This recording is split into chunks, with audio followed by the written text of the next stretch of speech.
धन्यवाद। हाँ जी सर, जो रिमेनिंग पार्ट था सर एडवर्स ड्रग रिएक्शंस का, वो आज लेंगे sir. Good evening all participants. I welcome you all in the discussion part of Ras Granth Parayan series. And in the series, we have taken the already so many discussions with Dr. Dwivedi Sir Guruji. And today, in continuation, we are taking the second part of adverse drug reactions in continuation with the discussion of Maharas series. So I welcome sir and I appreciate sir for joining us every time. Thank you so much sir, and I request sir to please share his screen and start the discourse. नमस्कार। पिछली बार हमने महाराज के नमस्ते नमस्ते Kashyap sir नमस्ते sir. जी sir. मैं आपकी permission से शुरू करता हूं, जो पिछला आधा छूट गया था। जी सर। आई थिंक ये सर आप स्क्रीन शेयर करेंगे कि मैं करूं यहाँ से? मैं कर लेता हूँ। आ रहा है? हाँ जी सर आ रहा है। जी सर, ऑडियो विजिबल।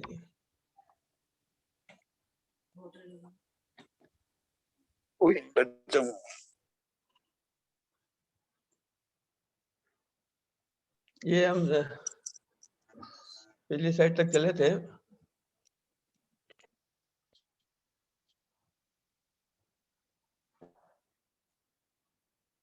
ये रस भारत के बारे में जो एडीआर्स वगैरह हैं, डोज वगैरह हैं, उसकी पिछली बार बात हुई थी। आई थिंक इसको रिपीट नहीं करते हैं।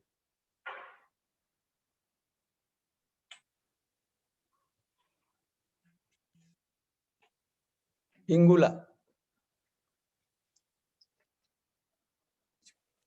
थेरेपेटिक डोज 25 mg, अनुपान त्रिजात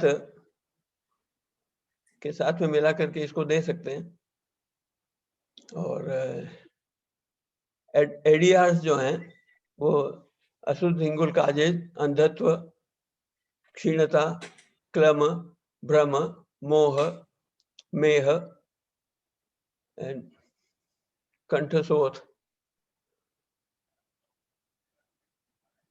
हृदय स्पंदन, आकुलता और इसके में घृत दुग्ध और पिच्छिल द्रव्य प्रयोग करने के लिए इन्होंने बताया है। और कम से कम 3 या 7 दिन तक देवें या लाभ प्राप्ति होने तक। तो हिंगुल में वैसे तो आजकल जो हिंगुल है उसके बारे में इतना सोचने की जरूरत नहीं है हमको, क्योंकि जो मार्केट में आता है ऑथेंटिक सोर्स से आता है तो वो मैन मेड है, कृत्रिम है। और जो खनिज हिंगुल उस जमाने में होते थे उनके प्रयोग में जो स्थिति है उसमें और इसमें थोड़ा अंतर रहेगा। तो एडीआर्स तो हिंगुल के तो कहीं ज्यादा रिपोर्ट नहीं होते और ये ट्रेंड भी नहीं है। रसकरपुर मर्क्यूरी क्लोराइड 2 से 4 mg, क्योंकि रसकरपुर के नाम से रस शास्त्र में कुछ विसंगति है। हम लोग इंटरप्रेट अपने ढंग से उसको देखते हैं ग्रंथों में।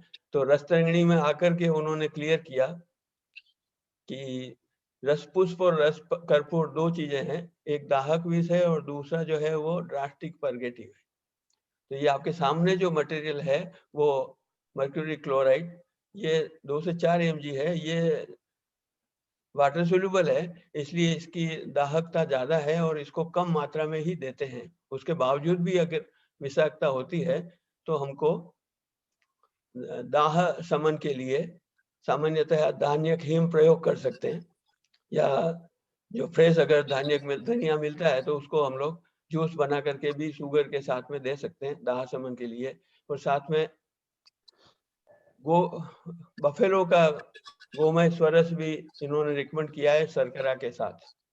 तो इसको ये स्वरस शब्द है इसलिए ऐसा नहीं है कि सब फ्रेश लेकर के उसका स्वरस लें, क्योंकि आजकल तो इसको एक तरह से बायोमेडिकल वेस्ट ऐसा बोलते हैं। तो हमको इसको क्वथनन करने में कोई दोष नहीं है। गोमय ला करके स्वरस निकालना मतलब बराबर द्रव मिला करके बॉईल करके उसके बाद छान करके प्रयोग करना, वो एडवाइजेबल है। इतना सा थोड़ा समझ लें, क्योंकि टेक्स्ट तो ये मानता है कि आप एक्सपर्ट हैं और आपको प्रयोग करना है। तो ऐसा नहीं होगा सीधा उठा के दे दें उसको। जो हमारी तरीका है प्रयोग का, भेषज का, उसको हम सही तरीके से करें। एक इसमें दार चिकना करके आता है, ये भी पॉइजनस है और इसके मैनेजमेंट में ये लिखा है कि साहब जहाँ तक हो सके खान पान में बाकी सब आहार बंद कर दें और मसाले वगैरह बंद कर दें, नमक बंद कर दें और घृत दुग्ध को प्रयोग करें ज़्यादा, तो दार चिकना का जो एडीआर है उसमें रेस्पॉन्स मिलेगा। और पॉइजनस बताया, और दार चिकना एक ऐसा ड्रग है जो अभी भी हम लोग कभी फोटोग्राफी में डेवलप करने के लिए, फिल्म डेवलप करने के लिए ये प्रयोग होता था, औषधिया निर्माण में होता था। आज कितना प्रयोग करते हैं ये आप लोगों से छिपा नहीं है, किंतु फिर भी अलग अलग स्थानों पे दार चिकना के बारे में कुछ लिखा है, तो किसी ने आर्सेनिक भी इसके साथ प्रोसेसिंग में काम में लिया ऐसा बताया। तो दार चिकना रस पुष्प से अलग है ये मानना है, और कुछ लोग इसको इन्हीं में कर लेते हैं। सब प्रोडक्ट में तो नहीं रहता आर्सेनिक, किंतु फिर भी ऑथर्स ने उसको अलग अलग स्थानों पे लिखा है। अभ्रक, ये महारस में जो मुख्य द्रव्य है, 8 महारस के उसमें, तो इसमें मात्रा इसकी 375 mg या एक वल्ल होगी, और अनुपान के लिए विड़ंग, व्योस और घी, ये इसके अनुपान में बताया। और ये रोगानुसार विभिन्न अनुपान भी इसके साथ बताए गए हैं, तो उस अनुसार हम लोग इसको लेते हैं काम में। किंतु अगर अपत्य हो, अपक्व अभ्रक हो, ऐसा कुछ हो, और यदि एडीआर हो, तो वैसे तो चर्चा हुई थी पिछली बार, जहां साहब ने भी कुछ बोला है इसमें अभ्रक के विकार के लिए, और उन्होंने बोला व्याघ्र रोम एवं, तो ये व्याघ्र रोम वाला जो सिम्टम है वो प्रत्यक्ष हमने कभी देखा नहीं है। व्याघ्र शब्द से अलग अलग स्थान पे अलग अलग इंटरप्रिटेशन टेक्स्ट में देखने को मिलता है। तो सब एक तरह का जो रोमस कीड़ा होता है उसको भी विषमला बोलते हैं, और वो उसके रोम से जो रोमस होता है उसकी वजह से जो विषाक्तता होती है वैसे लक्षण, किंतु एडीआर में ऐसे कोई लक्षण अलग से देखने को नहीं मिलते। फिर भी सचंद्र औषध अशुद्ध अभ्रक सेवन करेंगे तब जो विभिन्न व्याधियां होती है उनके भी रेफरेंस मिलते हैं, जिसमें मेह है ना, और मंडल है, मंदानल या अग्निमांद्य है, और बहुत से प्रकार के कुष्ठ होते हैं। तो जनरली हम लोग कभी हमारे नेशनल इंस्टीट्यूट में जब काम करते थे उस समय एक वैद्यपुत्र जो डर्मेटोलॉजिस्ट थे और वीडीआरएल डिपार्टमेंट के हेड थे एसएमएस में, वो वैद्यपुत्र होने के कारण से जो भी पेशेंट उनके पास स्किन डिसऑर्डर्स के जाते, उनको सबसे पहले शब्द यही बोलते कि आपने कभी कच्चा अभ्रक खा लिया इसलिए ये सब हो गया, इसलिए आयुर्वेदिक दवा कहीं अच्छे वैद्य से लो, बाकी इधर उधर से लेने की जरूरत नहीं, ऐसा करके वो ट्रीटमेंट करते थे। तो ये मान के चलते सब कोई भी स्किन डिसऑर्डर हुआ तो सब कच्चा अभ्रक खाया होगा, तो ऐसा नहीं है। आयुर्वेदिक प्रोसेस में अगर ढंग से दवा बनी हुई है तो उसमें कभी भी एडीआर नहीं होंगे, और उपचार के कारण होते हैं। और अगर इस तरह के सिम्टम्स होते हैं तो वो डायग्नोस करके हमको इसको प्रयोग करना चाहिए। तो वेरियस काइंड्स ऑफ कुष्ठ लिखा है, क्षय लिखा है, पांडु लिखा है, शोथ लिखा है, पार्श्वसूर लिखा है, पीड़ा लिखी है ना। तो इस तरीके से अगर लक्षण हो, और ये जो फैमिली फिजिशियन है या जो चिकित्सक अपने पेशेंट को दवा दे रहा है उनको इसको प्रिडिक्ट करना चाहिए, जज करना चाहिए। ऐसा नहीं हो कि पेशेंट आया कॉम्प्लिकेशन लेके और उसको रेफर कर दिया कि भैया मेरे बस का नहीं है, कहीं आगे बढ़ जाएगी बीमारी, तुम चले जाओ। ऐसा नहीं करके, क्योंकि हमको पता है कि हमने अभ्रक का योग दिया और इन्होंने कुछ उपचार किया होगा या मात्रा कम ज्यादा होगी। मात्रा की जहां तक बात आती है, मुझे ऐसा भी एक ध्यान है कि हमारे स्टूडेंट ने कभी ये बताया कि महर्षि पतंजलि का देखिए साहब अभ्रक के लिए 1 टीस्पून फुल मात्रा लिखी है। तो वो जब नेट में जो इंफॉर्मेशन देते हैं उसमें वो न्यूट्रिशन के आधार पे food as a food supplement drug export करते हैं, उस तरीके से उन्होंने कुछ लिखा होगा। बाकी इतनी मात्रा तो अभ्रक भस्म की नहीं देना चाहिए। एक कोर्स में भी हम इतना मात्रा नहीं देते हैं, ये भी इसको थोड़ा देखें। और करीबन 10-15 साल पहले की बात कह रहा हूँ आपको, आज मान लो वहाँ सुधार दिया हो तो बात अलग है। तो इस तरह से जब अभ्रक विकार या एडीआर हो तब हमको सामान्यतः दो रेफरेंस मिलते हैं, उमा फलम जले पिष्टवा कल का प्रयोग करना और उमा अतसी बीजानी। तो उमा फलम लिखा है तब तो हमने इंटरप्रिटेशन अतसी बीज कर दिया, किंतु कहीं स्पष्टतः धात्री फलम जले पिष्टवा ऐसा लिखा है तब हम आमल की फल लेंगे। तो इन दोनों में कोई ऐसी चीज नहीं है जो दोनों साथ में नहीं ली जाए, और ऐसा कोई डाटा नहीं है कि साहब किसी ने रिसर्च करके और इस पे रिपोर्ट किया हो। तो अभी तक ये दोनों ड्रग हैं वो रसायन और उस तरह की स्थिति में इसको मानते हैं, हृदय वगैरह के लिए ठीक है। तो उमाफल के लिए ज्यादातर लोगों ने लिखा है, किंतु जब स्पष्टतः धात्री फलम लिखा है तब हम आमलक को ले सकते हैं, क्योंकि ये भी त्रिदोष शामक और निवारक है, रसायन है इस दृष्टिकोण से। किंतु ये करके देखने वाली बात है, और जब एडीआर हम रिपोर्ट करना शुरू करें, क्योंकि आगे लास्ट में हम कंक्लूजन में देखेंगे, तो अभी सेंटर्स बन रहे हैं जहाँ पे एडीआर रिपोर्टिंग होगी। अभी तक कहीं रिकॉर्डिंग नहीं है और रिपोर्टिंग भी नहीं होती है। विक्रांत 5 mg से 12 mg और दूसरी डोज 65 से 125 mg। तो विक्रांत विनिश्चय वाली बात जहाँ आती है तो सब अलग अलग स्थान पे अलग अलग तरीके के विक्रांत है, और उनको जिन लोगों ने भस्म बना के प्रयोग किया उन्होंने उसके आधार पे ये मात्रा लिखी है। इसलिए दो मात्रा जो है उसको सावधानी से कौन सा सब्सटेंस दे रहे हैं वो ध्यान में रखना पड़ेगा। और अनुपान में कोई क्लियरली नहीं लिखा है, इसका मतलब रोग हर अनुपान से या योग बना करके उसको दे सकते हैं। एडीआर में लिखा है खिलास होता है, दाह होता है, पार्श्वशूल होगा और पांडु हो सकता है। तो अगर हम विक्रांत को काम में ले रहे हैं और उस समय रोगी में इस तरह के परिणाम मिले जो व्याधि मूल थी उसके अलावा उपद्रव के रूप में, तब हमको इसको सावधानी से प्रयोग करना, इतना ही बोल सकते हैं। अलग से कोई मैनेजमेंट नहीं लिखा है, किंतु फिर भी हम लोग इसमें लाक्षणिक चिकित्सा कर सकते हैं अगर इस तरह के लक्षण मिलते हैं। तो मार्कसिक में चेल्कोपाइराइट या कॉपर पाइराइट के नाम से हमने इसको लिया है, और डोज इसकी 65 mg टू 250 mg लिखा है। ये डिपेंड करता है सब, चेल्कोपाइराइट वास्तव में जो सब्सटेंस आपने भस्म बनाने के लिए काम में लिया उसमें कितना है उसके आधार पर डोज तय होगी, क्योंकि प्योर चेल्कोपाइराइट में 35% कॉपर होता है, किंतु जो स्टैंडर्ड एपीआई में तय हुआ उसमें उतना कंसंट्रेशन नहीं है। कॉपर कंसंट्रेशन 9 से 12% भी है, तो उसको कंसंट्रेट कॉपर कंसंट्रेशन सांद्रित ताम्र ऐसा ये मार्कसिक करके उन्होंने एपीआई में एक ड्रग अलग से जोड़ दिया। तो एक स्टैंडर्ड हो गया कि स्वर्ण मार्कसिक में पंचवर्ण सुवर्णवत, इस कॉन्सेप्ट के आधार पे हमको लेना है। सुवर्ण वर्ण होने से ऐसा है कि इसमें कॉपर और वो उसका रहेगा, और फिर मार्कसिक के लक्षण लिखें कि तापीज जो है उसमें स्वर्ण मार्कसिक को काम में लेते हैं, और मार्कसिक में क्यूबिक्स नहीं होते हैं और इरेगुलर फॉर्म में लंप होंगे चमकीले, उसके आधार पे हम लोग इसको तय करें। तो जितनी इम्प्योरिटीज होगी स्वर्ण मार्कसिक के सैंपल में उतना उसमें कॉपर कंसंट्रेशन कम होगा, और प्योरेस्ट लेने जाएंगे तो जो क्यूबिक्स मिलते हैं जिसको हम लोग स्वर्ण विमल बोलते हैं उसमें कंसंट्रेशन ज्यादा होगा, तो वो इसीलिए ग्राह्य नहीं हुआ, ऐसा हम समझ सकते हैं। और जो प्रैक्टिस में है हम लोग स्वर्ण मार्कसिक भी ऑथेंटिकली बिलिंग पे नहीं ले पाते, और कंपनियां क्या बना के दे रही है उसके लिए थोड़ा सा सावधान रहना चाहिए।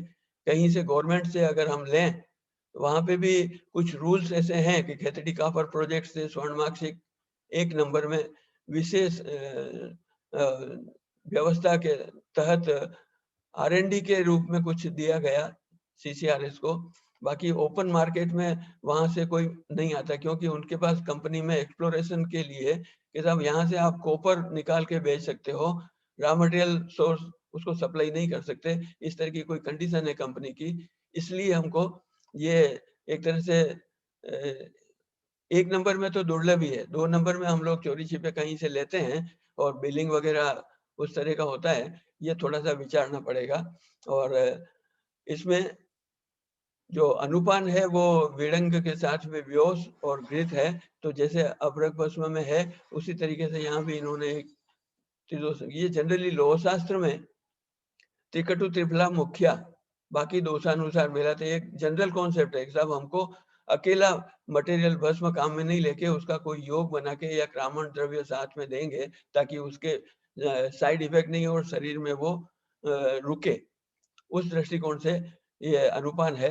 और वैसे रोगानुसार अलग अलग व्याधि के अनुसार अग्र वर्ग के द्रव्यों के साथ इसका प्रयोग कर सकते हैं, किंतु इन जनरल जो लिखा है सामान्य अनुपान ये लिखा हुआ है।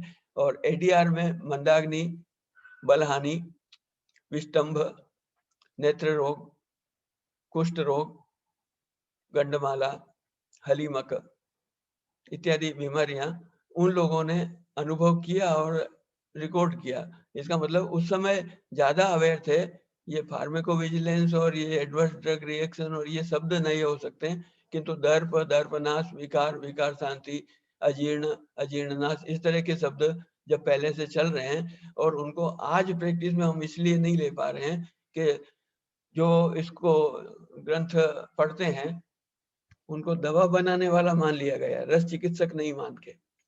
और जो चिकित्सा करते हैं उनकी पहुंच इन ग्रंथों तक अभी नहीं है।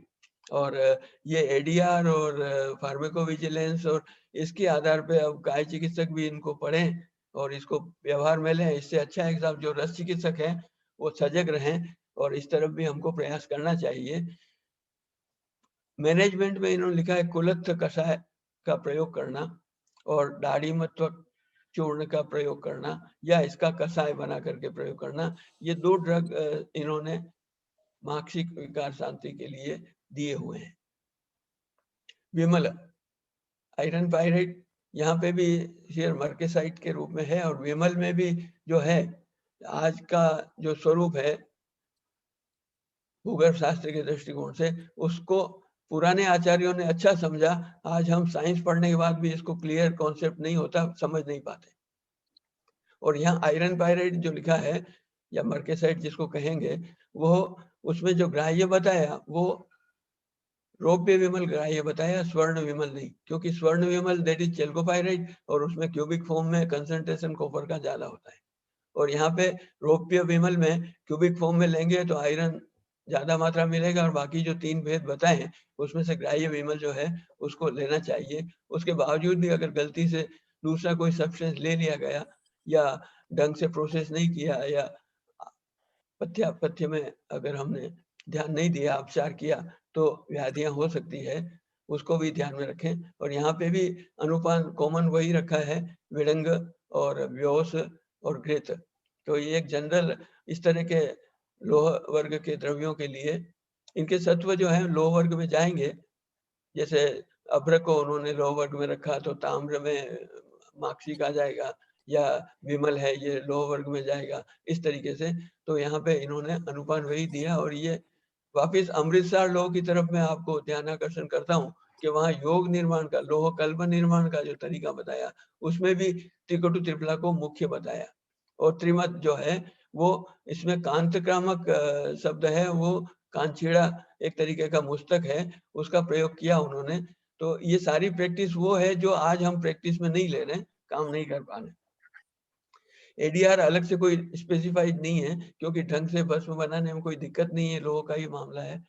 और मैनेजमेंट में इन्होंने लिखा कि अगर फिर भी अगर कोई प्रमेय आदि कोई दुर्गुण होते हैं अपचार तो और विमल के प्रयोग काल में, तब हम मैसेसरंगी जो है उसका चूर्ण शर्करा के साथ में पेशेंट को दें तो इससे उनको लाभ होगा। अब एडीआर रिकॉर्डिंग नहीं है, प्रैक्टिस में नहीं है, फिर भी उन ऑथर्स ने तो जो अनुभव किया उसके आधार पे उन्होंने रिपोर्ट किया और लिखा भी है। ऐसा ही शिलाजीत के लिए है अधिजतु डोज इसकी सामान्य।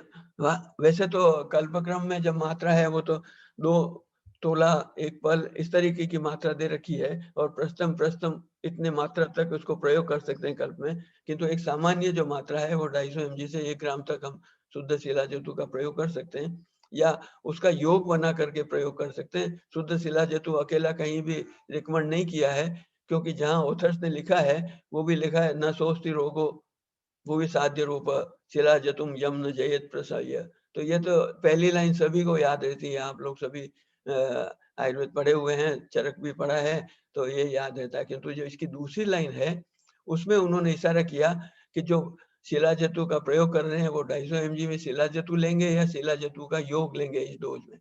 तो सब प्रायः क्या है कि तत्काल योगी विविधई संप्रयुक्तम, जो दूसरी लाइन में लिखा है उसके आधार पे तत्त रोगहर द्रव्यों के साथ में प्रोसेस करके शिला जतु को प्रयोग करना है। और उसके अनुपान में इन्होंने तक्र या विभिन्न फल रस और सूप और गोमूत्र या दूसरे विभिन्न जो क्वाथ द्रव्य हैं, अलग अलग व्याधियों के तत्त रोगहर, उन क्वाथ के साथ में शिला जतु को घोल करके लेने का है, शुद्ध शिला जतु को। ये एक जनरल प्रैक्टिस है, किंतु आजकल हम उससे दूर हैं। इसलिए अगर कभी कुछ इस तरह की बात होती है कि सब शिलाजीत का प्रयोग करें, तो लोग बाग केवल दूध में घोल के शिलाजीत को पीना चाहते हैं और बहुत ताकत आएगी या उस तरह का, तो सब वाजीकरण के उद्देश्य से या बल संजनन के उद्देश्य से सद्य शुक्र कर्म पय करके लिखा है, उसके आधार पर ये बात ठीक है। किंतु अगर उसमें एडीआर्स वगैरह कभी हुए गलती से, क्योंकि शिलाजीत आजकल हमको जो मिलता है वो आयुर्वेद का मिले, दैट इज गुड। तो पहली शर्त है कि जब शिलाजीत ढंग का मिलता नहीं है, तब फिर हम उसमें एडीआर और उसके इफेक्ट के बारे में क्या लिखेंगे। फिर भी क्योंकि ये इस तरह का द्रव्य है कि सब जानता वानस्पतिक और खनिज तीनों तरह के पदार्थ इसमें मिले रहते हैं और एक मिश्रण सा बना हुआ मिलता है, उस तरीके से हम इसको देखें। और शोधन में जो लिखा है इन्होंने, तो सामान्य शोधन त्रिफलाक्वाथ से भी करते हैं, गौमूत्र शुद्ध भी करते हैं, और उसके बाद में कहते हैं साहब यूरिक एसिड बढ़ सकता है, कभी शिलाजितु का प्रयोग करें, क्योंकि पहले से ही उसमें यूरिन ज्यादा होता है। ये हम लोग जब आर्टिफिशियल बनाते हैं ना, तो उसमें इस तरह की रहती है व्यवस्था। और ये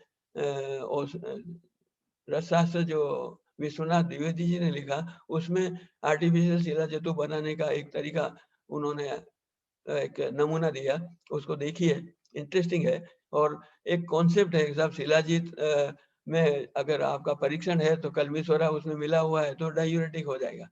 तो असली शिलाजीत से भी ज्यादा नकली शिलाजीत उस परीक्षण में पास हो जाता है कि साहब आपने शिलाजीत का प्रयोग किया और with in half an hour, 1 hours के बीच में यूरिनेशन हो जाए, इसका मतलब शिलाजीत ठीक है। तो ऐसे बहुत सारे परीक्षण भी हैं, उसके बावजूद भी कोई मानक अभी तक निश्चित नहीं हुआ है। क्योंकि साइंटिस्ट के पास जाते हैं तो वो सीधा बोलते हैं कि पहले ये तय करो कि ये वानस्पतिक ड्रग है या जानतर ड्रग है, उसके बाद हमारे पास आना। वानस्पतिक है तो बोटनिस्ट के पास चले जाना, और जानतव है तो फिर जियोलॉजिस्ट के पास चले जाना, और अगर खनिज है, मिनरल है, तो भूगर्भ शास्त्री से बात करेंगे। और यहाँ होलिस्टिक अप्रोच में तीनों चीजें एक साथ है, तो इसके मानक जो हैं अभी तक भी ऑथेंटिक सर्वमान्य नहीं बने हैं। और हम लोग प्रैक्टिस में जो सामने पसारी देता है उसको लेते हैं, और कहीं गिलगिट से आता है, पाकिस्तान से आता है, कहीं कारगिल से आता है, सारे सप्लायर एमपी में बैठे हैं, या नैनीताल में है तो नेपाल का है, उस तरह से। तो ये सारी बातें जो हैं, ये ट्रेडिशन में जो इकोनॉमिकल एस्पेक्ट है बिजनेस के, उसके आधार पे हमको आयुर्वेद के लिए शुद्ध औषधियां मानक मिले, उसका भी हमको अभी और बहुत लंबा प्रयास करना है, आगे जाना पड़ेगा। और एडीआर इसके लिए कोई अलग से नहीं बताए गए हैं, और अगर कृत्रिम द्रव्य लेके उसका प्रयोग करेंगे तो एडीआर भी होंगे। मार्केट से कई सैंपल लेके लोग बाग देखते हैं, किंतु ऐसा कोई रिपोर्टिंग का सिस्टम नहीं है, और टेक्स्ट में भी ऐसा कुछ भी नहीं लिखा। किंतु फिर भी मैनेजमेंट के बारे में बताया कि अगर हम शिलाजीत का प्रयोग कल्प रूप में या लंबे समय तक कर लेते हैं, और फिर भी आपको अगर उसमें कुछ अपचार का या विकार का डर रहे, कहीं उपद्रव होने की संभावना हो, तो उसके लिए उन्होंने कहा कि सब मरीच को घृत के साथ 7 दिन सेवन कर लेने से शिला जतु के विकार जो है वो शांत हो जाते हैं। तो एक जनरल प्रैक्टिस में ऐसा करना चाहिए, जब तक हमें कहीं कोई परीक्षण की पद्धति या निर्धारण नहीं है, और कहीं रिपोर्ट करने भी नहीं आते, क्योंकि डायग्नोस ही नहीं होता, पता ही नहीं चलता, उस तरह की स्थिति हो जाती है। तो सब या तो चिकित्सक जानता है जिसने दिया, या फिर जिसने बनाया और दिया और पेशेंट को वापिस उसने देखा, तब स्थिति बनेगी। आज तो सीधा बिना प्रिस्क्रिप्शन से मार्केट में हम ओटीसी प्रोडक्ट के रूप में शुद्ध शिलाजीत लेते हैं, और काम में लेते हैं, तो रिपोर्टिंग वाली या इसकी तो बात ही कहाँ आएगी। तो मैनेजमेंट जो है उसमें ये है कि सब अग्निदीपन का काम करेगा, और ये मरीच जो है एक तरह से पित्त प्रमथन का काम करता है, प्रमाथी द्रव्य है, और घृत के साथ सेवन करने से जठराग्नि वगैरह ठीक करेगा, घृत दीपन है। ये सस्यक और तुथ, ये महारस और रस में 2 चीज आई, और एक ही श्लोक में अगर दोनों गिना दिए तो बोला एक सब खनिज द्रव्य है और एक कृत्रिम द्रव्य है, ऐसा करके। और इसकी जो मात्रा है वो 16 mg से 32 mg ऑथर ने लिखी है, या किसी ने 65 mg से 125 mg लिखी है। तो 16 mg वाली बात रसंगिणी में जो है वो शुद्ध तुत्थ के प्रयोग के लिए है, क्योंकि ये वाटर सोल्यूबल होता है, इसलिए मात्रा कम देंगे। और जब इसकी भस्म बना दी और सोल्युबिलिटी कम हो गई तो इसकी मात्रा ज्यादा हो गई, उसमें वांति भ्रांति नहीं होगा। वामकता तो रहती है, किंतु स्वर्ण ताम्र चूर्ण जो है वो कर्ष प्रमाण देते हैं तब वामक होता है, ऐसा टेक्सचुअल रेफरेंस है, उसको हम देखें। तो ये मात्रा के बारे में जो लिखा है दो भेद, इसको आप सीधा ऐसा नहीं लिख सकते तुत्थ 125 mg दे देंगे, तो तुत्थ तो नहीं देना है शुद्ध 125 mg, इसका भस्म बना के देंगे या प्रोसेसिंग करके योग बनेगा उसको आप दे सकते हैं।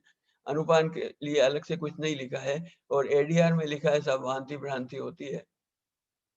और भांति भ्रांति निवारण के लिए इन्होंने जंबीर नींबू स्वरस को रिकमेंड किया है कि साहब उसको जो है वमन रुकेगी 3 दिन देना है, और लाजमंड के साथ देना है। अब ये लाजमंड जो शब्द है, लाजा कई तरह के होते हैं, और हम सीधा जो अन्न है उसकी तरफ हमारा ध्यान जाता है। कहीं मुझे ऐसा रेफरेंस भी मिला कि सब कमल की कोकड़ी की जो लाजा है उसका मंड देंगे तो कंपेरेटिवली ज्यादा लाभकारी होगा, क्योंकि कमल की कोकड़ी जो है वो वांति निवारण करती है। तो बच्चों को वमन होता है तब कमल कोकड़ी को उसकी मीगी निकाल करके, हरे रंग का अंकुर निकाल के फिर उसको घिस करके और बच्चों को चटाते तो वमन रुकता है। तो ये पोटेंसी के ऊपर है कि साहब आप क्या देना चाहते हो, किसके लिए देना चाहते हो, कौन पेशेंट है, समय पे वो चीज आपको मिलती है नहीं मिलती है। जो प्रैक्टिस है वो तो लाजा से दान का लाजा होगा और उसको हम लोग मंड बना के देंगे, उस तरह का रहता है। तो जैसे लाज सक्तु होता है, इस सब में लाजा शब्द के कई अर्थ हैं, और आपको ड्रग सेलेक्ट करना है पेशेंट और डिजीज के हिसाब से। तो कहीं मैंने कमल कोकड़ी का लाजा के लिए पढ़ा है, मूल श्लोक में तो लाजा मंड यही लिखा हुआ है। रसक, जिंक, और तो रसक के कई 3 भेद हैं, और रसक को जो डोज है वो क्लियर स्पेसिफाई नहीं कर रखी है, किंतु इसमें जो अनुपान वगैरह भी क्लियर नहीं है। किंतु ये सब रसक को रसक नहीं मिलता है तो हम रसक सत्व ले लेते हैं बसंत मालती वगैरह बनाने में, और यसत भस्म का प्रयोग कर लेते हैं, और ये मानते हैं कि सब ये यत्रोपरस भागोस्ति तत्पश्यापि योजनम कर्तव्यम तद्गुणाधिक्यम रसज्ञत्वम अभीप्सया, उस कॉन्सेप्ट से। और एडीआर में इसमें भी क्या है, यसत भस्म विधि पूर्वक अनुपान से देने पर भी 7 दिन 10 दिन के बाद में वांति भ्रांति पेशेंट को लगती है। जो डायबिटिक पेशेंट होते हैं उनमें यसत भस्म उपयोग करते हैं, और वहाँ ये लक्षण देखने को मिलते हैं, और उसके बाद में वो ड्रग को या तो डिसकंटिन्यू कर देंगे। तो साहब नहीं, उसके लिए मैनेजमेंट है, और वो मैनेजमेंट जो है वो टू ड्रिंक गोमूत्र काउ यूरिन 7 डेज। तो बीच में दवा बंद कर दो क्योंकि अब उपद्रव हो रहा है, उसके बाद में 7 दिन गोमूत्र पिलावें। तो ये गोमूत्र एक तरह से इस तरह का द्रव्य है कि रसद को प्रोसेसिंग में रसक भस्म बनाने के लिए कहीं ज्यादा मेथड नहीं मिलते, किंतु रसक का प्रयोग शुद्ध रसक के रूप में, जैसे मंडूर की बात आती है ना, तो मंडूर करणम ऐसा लिखा है, किंतु भस्म तो बनाना ही चाहिए। वैसे ही यहाँ पे रसक से जिंक कार्बोनेट लेते हैं और उसकी भस्म बना के काम में लेना चाहिए। और उसके बावजूद भी अगर होता है तो जहाँ पे शोधन के नाम से या भस्मीकरण के नाम से जो भी कुछ करेंगे उसमें भी गौमूत्र का महत्व है। इसलिए शुरू से आखिर तक जो प्रोसेसिंग की वो उनके विकारकारिता को कम करने के लिए की। इस तरह से ये 8 जो आए हैं इसमें चपल नहीं है। जैसे व्याक्रांत आया, किंतु व्याक्रांत भी अभी विनिश्चय वाली बात नहीं है और प्रैक्टिस में उतना नहीं है। कुछ थीसिस हुई है, लोगों ने काम किया, प्रयोग करते हैं और उनको काम में लेते देखा है, किंतु मार्केट में किसी कंपनी की दवा आ रही हो डायरेक्ट और उसमें ड्रग का लेटिन नाम मतलब अंग्रेजी नाम भी लिखा हो, पहचान लिखी हो, ऐसा नहीं है, तो वहां पर भी दग्ध हीरक को व्याक्रांत कहते हैं या